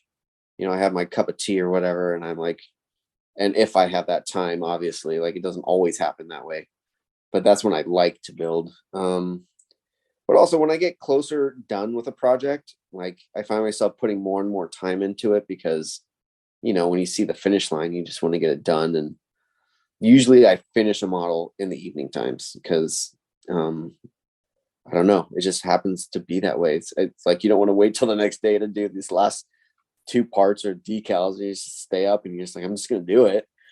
So Yeah, yeah. that's cool. Yeah, and and as far as like waking up early, to work, do you end up sleeping early like the night before just so you're fresh to get up late, or do you still stay Yeah. up late? No. On the weekends, I'll stay up Hmm. late. During the week, I don't know. I'm not an early bird, but I have to get up fairly early in the morning. So, that has to be I guess that's just a balance of my Hmm. life. I gotta get some rest. Otherwise I'm worthless to everybody. Yeah, Um, yeah, yeah. I've but been. like, mhm. Go ahead. No, I was just gonna say I don't know what it is, man. I've just been like I don't know if I feel like I'm in like I need to get this build done for the show that's coming up. But lately, like these like last like week or so, I've been like super pumped and amped and like working on stuff. I It's haven't really awesome. been posting much like without the progress. Me neither. I just been kind of just doing it, and then if anything, well, the Discord, that platform, if Yeah, anything, I'll probably put pictures there, because cool. it's more like a forum kind of vibe, and then that's it. But Instagram, I haven't posted any progress on there, but I've been feeling good though, just like focusing on with what's going on. But Yeah, so, I definitely relate to that because if you look at my feed over the last 2 years, it's very slim. I do shows. I post a lot when I go to shows, but that's like once or twice a year. I've been trying to put up progress pics lately, but I don't know, man. That part it doesn't feel as fun to me anymore. Like posting on Instagram, it still is. Actually, I'm on Instagram enough. Like I see everybody's work. I love what people are building, and I'm like one of those. What do they call it? Like people. I just go through and like stuff most of the time or comment. Um, I'm trying to get back into it because I like to be able to share. Because when I think about Instagram, I get a lot from it from seeing other people's stuff, and when I see what people are building, it's not only motivation, but sometimes you see how what people do, and you learn how to do something different or what they did differently, and it's a realization like that part's important too. So if I never post anything, like someone could get that from me. Um, so I don't know. It's a balance, but I haven't been posting as much for the same reasons. Like it's more I'm having more fun just building and I don't want to stop and take pictures sometimes and I yeah. just want to get it done. That's more No, I fun. know. Yeah, I know what you mean. Because even like one of my friends, Joe, Altered Works, he wasn't posting Yeah. any photos for a minute. He was just building, and I talked to him, and I was like, "Yo, what's up, man? How you been? Are you cool? Yeah, yeah." And he's like, "Nah, dude, I've been building. I've been doing all this stuff. It's just I don't know, man. I just haven't posted anything. If anything, when it's done, And Yeah. I'm like, oh, cool. And for him, he was telling me more in his situation. It was like kind of preventing him sort of like it was if anything he felt more motivated just to kind of build behind the scenes, focusing on it on the craft, and then later posting it. So it's cool. Like I respect everyone's different like perspective, or like the way they want to do things, because I like to Yeah. hear it, because sometimes I have fallen into that zone where I don't, I could like not build anything for weeks, Yeah. and I'm just like stuck. I feel like, man, what the hell is going on? And then later I could be in a zone where I'm just every day I have that energy of just putting in that work. So it keeps changing all the time. Roller coaster, man. In It some ways. is. Nah, it is, dude. And it's a trip, but I'm always happy though at the end with what comes out of it. Good. But even if I'm not like, let's say if I'm not building, I'm in a slump or whatever, I still enjoy, checking out people's stuff and just hearing them like tell me about what they're currently doing and all that. Because I learn a lot of stuff, man, like that too. I'm Yeah. still like a sponge, just soaking it all in. Yeah. And when it comes to social media or just Instagram, it's like there's some amazing stuff out there. Like it's fun. Like it's cool seeing what people are building. Like I'm lucky to say I haven't received a lot of the hate or any of that part of it because I don't keep it political. When I see political, I keep out of it. But Yeah. it's just like there's some builders like who are extreme or just like clean or whatever it might be. Like there's some cool stuff out there, man. And I'm glad to see it's going really strong and people are building and Yeah. Have you been using a lot of like 3D printed parts and stuff like that on your builds recently? Or any yeah, of I your think I've builds? been using 3D printed parts for a while. Okay. A lot of my 3D printed parts come in through like usually engine detail. I think one of the things I love the most about cars are engines, which is why I'm drawn to like the full detail kits because I can really like detail and make them very unique from one to another, even though they can be similar engines. But um, that's really fun for me is engine detail and performance. I think that's a big one for me. So I've been using them for a while. Hopefully one day I'll even be able to start printing my own stuff. Cause I think that's where it's going. I mean, it's been there. It's not where it's going. That's where it is. Um, but it'd be fun to be able to do something even that more unique in a way, like just making it really like specific to what I want to build. Um, there's a lot of things out there, but you know, it's always fun doing it differently. Like that Camaro I built where I put the fuel injection rails on the intake. Like those are just like, I took a 3D printed like tunnel ram or not tunnel ram, like a single plane intake, a high rise, and then I got like fuel injection rails that would go into the ports, like direct port into the intake, into the cylinders, instead of just going through like a carburetor or a fuel injection that puts the gas through the top. Stuff like that to me is cool. Hopefully if I post that, people will see that, and it would be cool to see people going even farther with specific unique parts, because that's what I look for. I want to see the people who are making real engine parts or real parts that you see on real cars, but you know, just making it for different platforms too. Like there's so many different things you can do. Like I rarely find tunnel ram intakes for big block Fords. I constantly am going, like I'll see something, I'm like, I want to build that. And like, there's not a lot of unique intake manifolds for Fords. I don't know why. This is very specific, but it's just an example of like, it'd be cool, like to see people keep expanding, or even me doing it. If, you know, I can't find somebody, maybe I can learn that or something. No, yeah, I always think like for even for like the Japanese cars, right? Like the Aoshima, like a lot of the curbsides, it'd be cool if there was a way, if someone out there could design even just engine bays Yes. to like Yes. cut out your hood and just put that in there, and then you could buy the engine separate and then, you know, set it all up. But at least you have like the inside of the engine bay, Right. you know. That would be pretty dope to have like some kind of design on that, and obviously like specific to certain Yes. cars. You know, Yes. you could always start off with the popular cars, but then also start doing the other cars that are like really like non-popular that later will become popular once you start stuff in there, you know. Exactly. Exactly. Yeah, because yeah, man, I don't know. I feel like, you know, as we all progress in our builds from building throughout the years, right? Like you hone your skills with painting, interior, engine, but then at some point, once you feel like you're a little bit well-rounded with it, you want to keep pushing to the next level. And I feel like the details is like that direction where it's headed. You want more, you know, you want Yeah. specific things now. I think like back then, you know, everybody was just kind of happy with whatever was available. Like, cool, I'll use that. Now it's very specific. Yeah. It's very like the wheels have to be this size, you know, not only just wheels, like a lot of things have to be a certain size. Everything's being measured now, especially Yeah. with the programs, you know, if they're 3D printing and everything, they're doing it to the scale to what it is.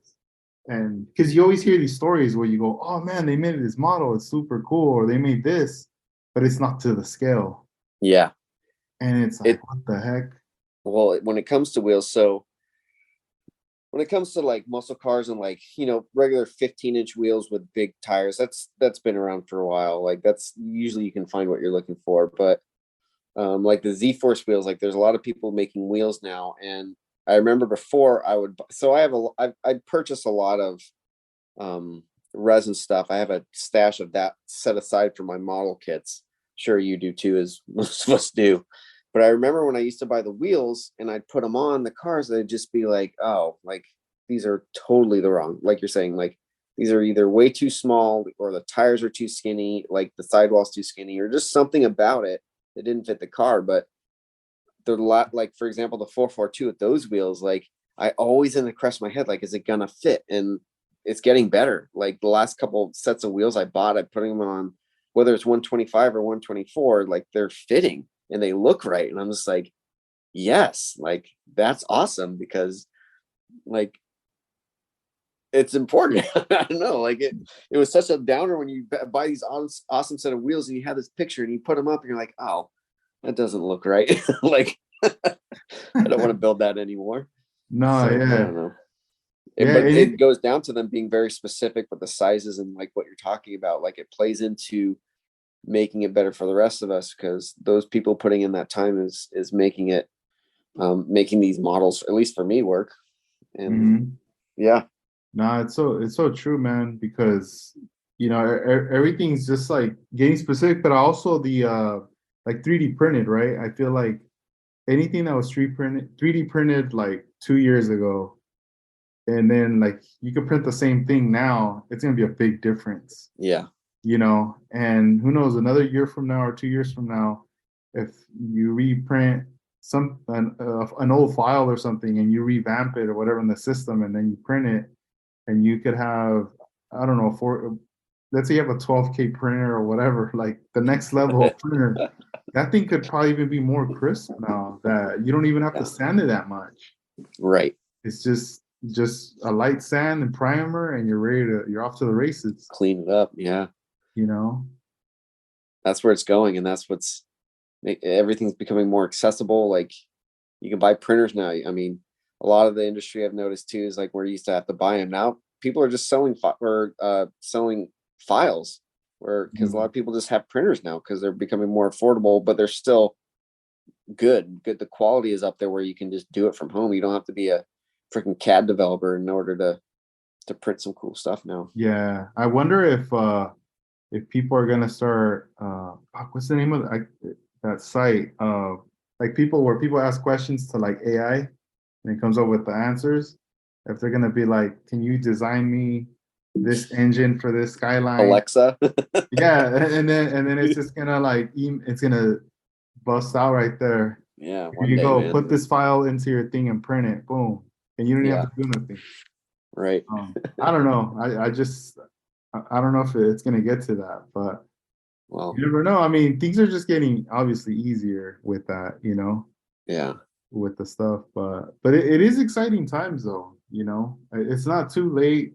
I know, sometimes we meet people who are like, "Oh yeah, I used to build back then," and they might be a little hesitant to jump back in there because they might not know like where they're at or what. But if anything, I feel like a lot of these people still have the vision of what they want as an outcome for their build.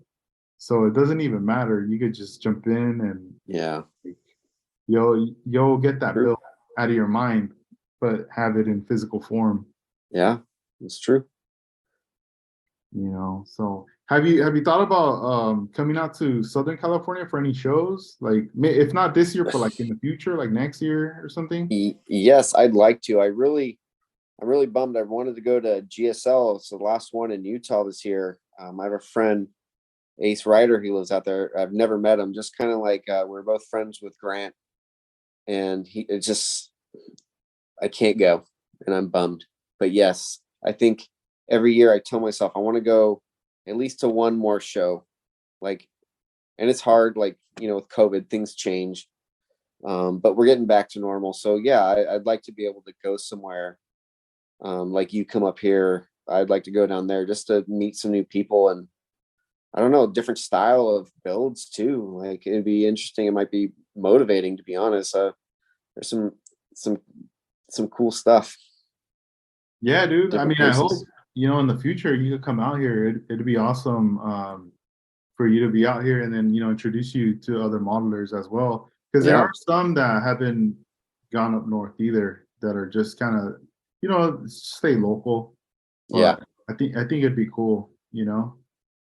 Like you said, see other cars, but then also it gives others to see your cars too.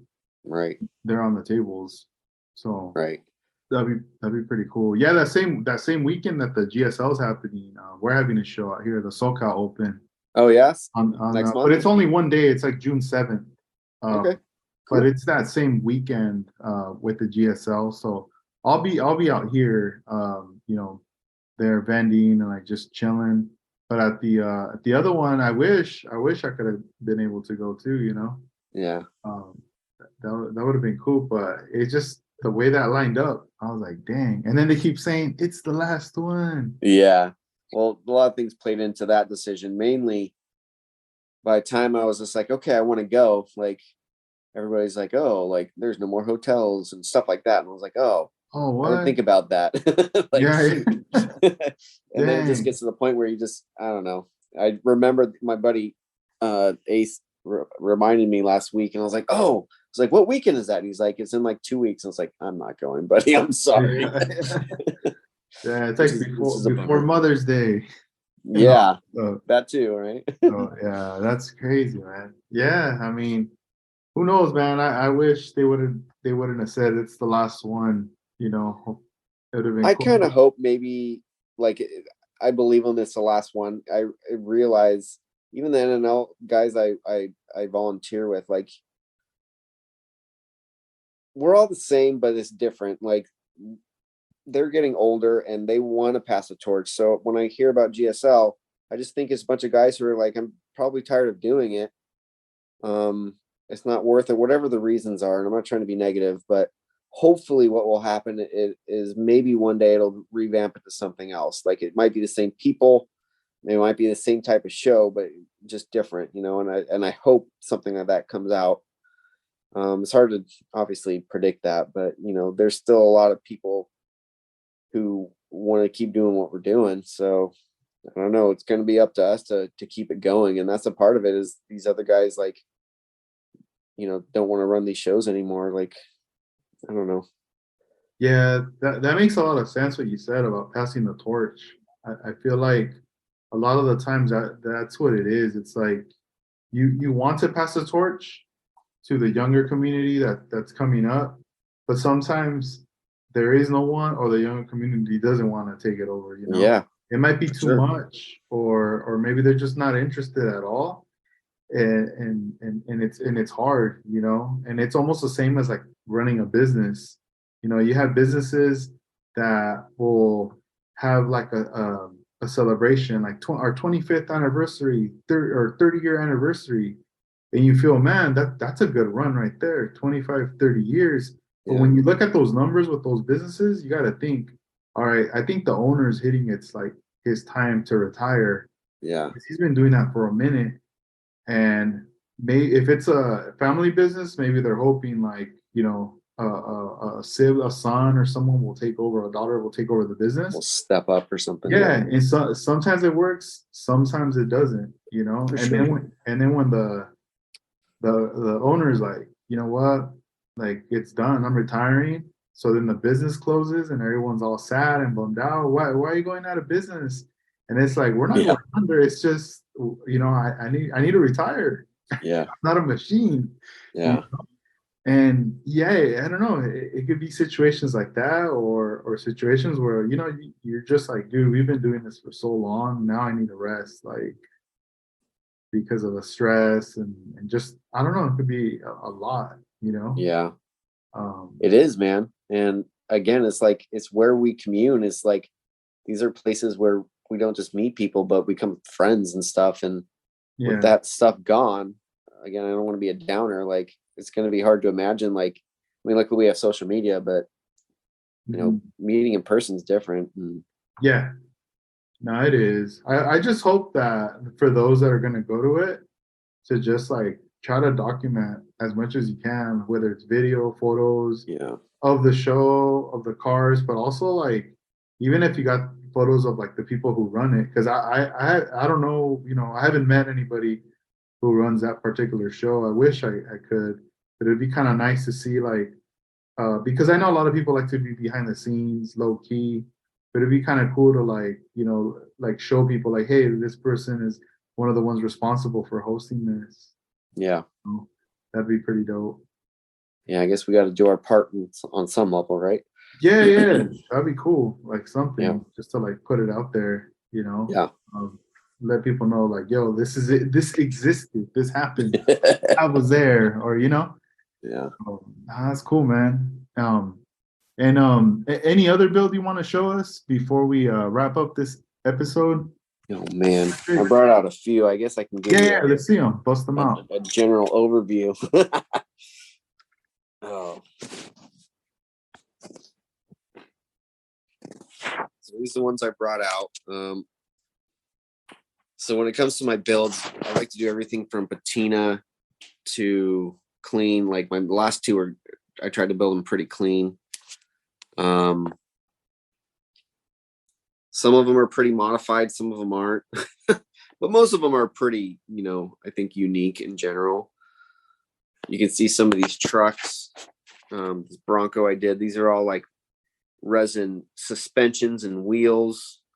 I'm sure you've heard of like Fireball Model Works. This truck is one of my favorites. Again, I haven't really shown too much of it, but I put in like a diesel engine in that one with a big old turbo. But it's got like, a full suspension upgrade, wheels and tires, everything that, the car should. I even put a Rhino liner in the bed to make it like functional. Yeah, man, these are just kind of like some of my favorite ones. Here's one of the Mobius kits. I did a body swap. Instead of making a gasser out of the sedan, I made a gasser out of the SS car, which makes it different than just a common build. But the detail on this kit, like I put a tunnel ram on it, I ran some fuel lines, but I don't know, this is the stuff that's fun for me. Like so for this car, for example, okay, here's something I can talk about. This car, for example, I saw a car almost exactly like this. And so if people don't know, like the Chevy Nova was also called the Chevy 2. So I saw a car in a magazine or online, and it was just like, it's very similar. This was an off-white, beat up, rusting race car, and he called it Too Much, like, Chevy 2, so Too Much. So it's little things like that I think are super awesome that, might not be that cool. Did a custom license plate. But it was fun because I saw it online, like, and he made whoever built the car made it, like a cleanish interior. Like you can see I did like the roll cage and the support bars, everything like clean, but the rest of the car is just like, from 1964 or whatever. And to me, that's a fun car to drive. But yeah, that was an example of where, sometimes, and when I saw that, that was the motivation that hit. And I'm pretty sure I stopped everything and I just built that because I was like, that's cool to me. I had to get some special decals for it. I think they were some Slicks decals. Oh, nice. Because I was trying to imagine, it's like, how can I replicate a decal on the side of a car that's so specific? And then I found something. I was like, oh, there you go. That's dope, man. Yeah, I've heard of that company. I've seen them on the Model Cars magazine. They have like ads in there too. So they do custom work as well. Yeah. Oh, For nice, sure. man. Dude, you had a lineup right there. I love that Ford truck. I had never seen that one. When you showed the F100, yeah. I don't know, is there anything else you want to look at specifically? Like these are all, and to me, these are all like kind of different things I've done. Like for example, this is the first time I put so I'm sure we all know Joel from Iceman Collections. He was one of the first people to be setting out like a lot of these engine details. So it's my first time I did like a twin turbo LS. And, I did some modifications, but not much. But this car was super fun for me because I'd never built anything like this either. The idea was to make it, a .comer bought what he thought was an original Yenko Nova, but it turns out it was just a beat up replica. So he's like, screw it. I'm just going to put in a big motor, big wheels, and race it and have some fun with it. So that's kind of like the idea I went with that. You can see like the nice seats I put in here with some racing harness and stuff like that. But this car was super fun. I think this resin kit was from C1 models with the fender flares, and the hood and the grill and the tail and the wing and all that. That's cool. Yeah, I was about to ask you that if that was C1 models because I feel like I've seen that on his website. Yeah. Man. This one was another fun one, like at the end of the day. So, man. but then I made it dirty. That's what's up. Nah, man, thank you for sharing all your builds with us. That was Yeah, dope. man. I really appreciate you inviting me. I really do.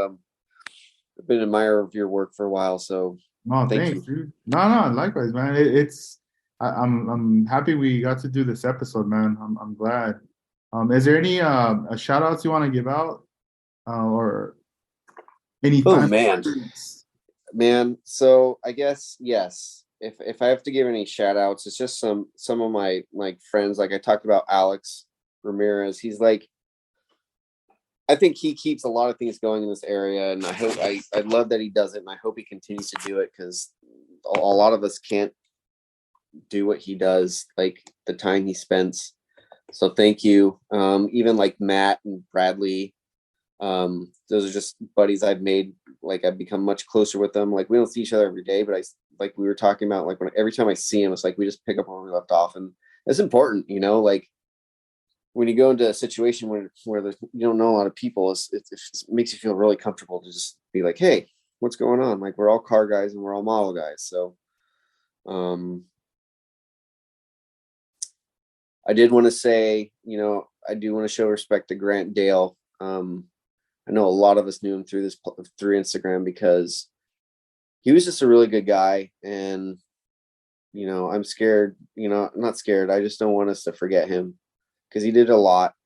He built Yeah, some really cool stuff, but he also was like, he was a guy anybody could talk to. He was a really great dude. So I don't know. I built a Camaro for him not this last NNL, but the one time before, and I was lucky enough to give it to him. I built it for him, not knowing about obviously what was going to happen, but I'm really glad I finished that for him. I unfortunately don't have the car, but that's okay. Like it was with him. I yeah. Um, my buddy Ace, talking about in Utah, he's been a real good big help to me with my paint on making clean cars, like polishing all that. He's always talking to me. And Chris Goodsell, that guy is an amazing artist, and I don't know if anybody follows him either. C.Goodsell on Instagram. You should check out his stuff. He does a lot of patina. He taught me everything I know about patina. I don't know, man. I can go on and on. Those are the big ones. Yeah. no, Thanks that's for letting cool, me man. just say something to them. No, definitely, man. Yeah, rest in peace to Grant. Yeah.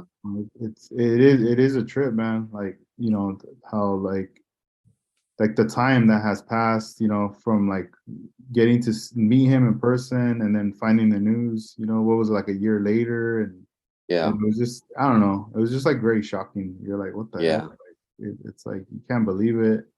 And if anything, the his words, but also like his work that he left us, to see. Like we could still, you could still go to his Instagram, see pictures of his builds on Yeah. Instagram and stuff like that. And I hope if people get the chance to see that, find some inspiration behind that too. That's on there because I feel like anything that we create, we pour our soul into it. We're pouring our soul into these builds, our style, our flavor that's going into these builds, like all of our ideas, are being manifested in these builds, so they're there, you know. But yeah, man, like you said, we have to definitely keep his memory alive, you know. Yeah. Hopefully one day we can all do another JDM build like he'd always host. I think that's Yeah, what really got me into building JDMs. To be honest, I mean it wasn't the first JDM I built, but I remember when he was started doing it, I was like, hell yeah, I'll do that with you. that's And dope. yeah, that was a good time. Yeah, I always liked that he was into different styles, like his Yeah, builds. so much. Yeah, His stuff was awesome. I got yeah, to see his build in very person for clean. that first time too. Like I've always Mhm. saw his stuff through Instagram, but the one year he came out, like I saw him and I was like, yes, like awesome, Mhm. cool stuff, man. But yeah, Yeah, I had um, some I really cool stuff. I guess I also want to say, you know, I mentioned Steve Hinson before. May he Hmm. rest in peace. Like I want to say thank you to him. He's the one that introduced me to all the NNL guys and Andy Kellogg and Roy Sorensen. All those guys are really cool dudes. part of the NNL. So yeah, I guess. Yeah. Thanks for having me, man. Yeah, dude. No, thank you. Thank you. For everyone who's listening, make sure on Instagram that you look up Supermodel Alley. That's where you'll see his handle. I'm gonna on the description. I'll post the link too, so you can just click it and go direct. So that way they can see your builds, and then also the video for those that are listening just to the audio. The video link will be in there as well. So this is 65 Lokes checking out with my guest Patrick, all the way in Northern California, episode number 212. Thank you, man. And Thank you, sir. I hope you have a good night, and we'll keep in touch. You too. Cool. All right. Peace out. Thanks for everybody watching too. All right. Later.